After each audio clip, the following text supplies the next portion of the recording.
नमस्कार साथियों, कल्पना कीजिए आप हजारों साल पहले के भारत में हैं। चारों ओर ऋषि मुनि अपने आश्रमों में वेदों का पाठ कर रहे हैं। कहीं विशाल मंदिर खड़े हैं तो कहीं राजा महाराजाओं के भव्य महल है। लेकिन आज सवाल यह है, हम उस जमाने के बारे में इतना सब कुछ कैसे जानते हैं? इतिहास ने हमें ये जानकारी कहाँ से दी है? तो आइए दोस्तों, आज हम बात करेंगे प्राचीन भारतीय इतिहास की जानकारी के साधनों की। तो इतिहास जानने के साधन दो मुख्य प्रकार के होते हैं। पहला साधन दोस्तों साहित्यिक साधन है और दूसरा पुरातात्विक साधन है। तो आइए सबसे पहले चलते हैं साहित्य की अद्भुत दुनिया में। तो दोस्तों जो साहित्यिक साधन जो होते हैं इनको दो हिस्सों में बांटा गया है। पहला धार्मिक साहित्य और दूसरा लौकिक साहित्य। अब सवाल उठता है कि आखिर धार्मिक साहित्य क्या होते हैं? दोस्तों धार्मिक साहित्य में वे ग्रंथ आते हैं जो हमें संस्कृति, समाज और धर्म की झलक को दिखाते हैं। इनमें शामिल हैं वेद, ब्राह्मण ग्रंथ, उपनिषद, आरण्यक, रामायण, महाभारत और पुराण। ये ग्रंथ बताते हैं कि लोग कैसे रहते थे, उनका जीवन कैसा था और उनकी आस्था कितनी गहरी थी। वहीं लौकिक साहित्य की यदि हम बात करें तो लौकिक साहित्य में राजाओं और समाज के दूसरे पहलुओं की जानकारी हमें प्राप्त होती है।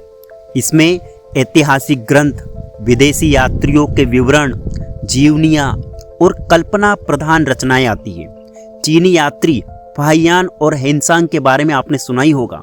वही यूनानी लेखक मेगास्थनीज, इनके जो लिखे हुए विवरण हैं आज भी हमें उस समय के भारत की तस्वीर दिखाते हैं।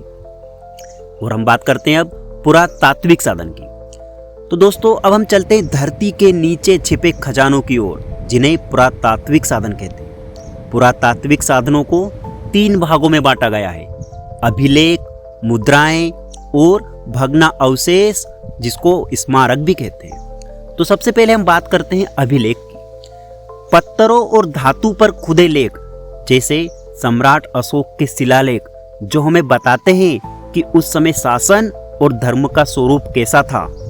दूसरा है मुद्राएं, प्राचीन सिक्के, जिनसे हमें राजाओं के नाम, उनकी सत्ता और अर्थव्यवस्था की जानकारी मिलती है।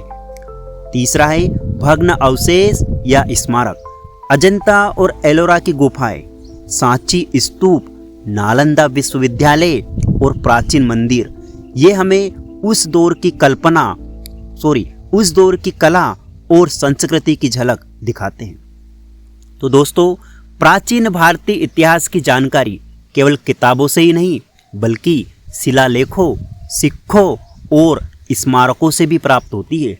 ये साधन हमें बताते हैं कि भारत केवल एक देश नहीं बल्कि एक जीवित सभ्यता है, जिसने पूरी दुनिया को संस्कृति, विज्ञान और आध्यात्म का प्रकाश दिया है।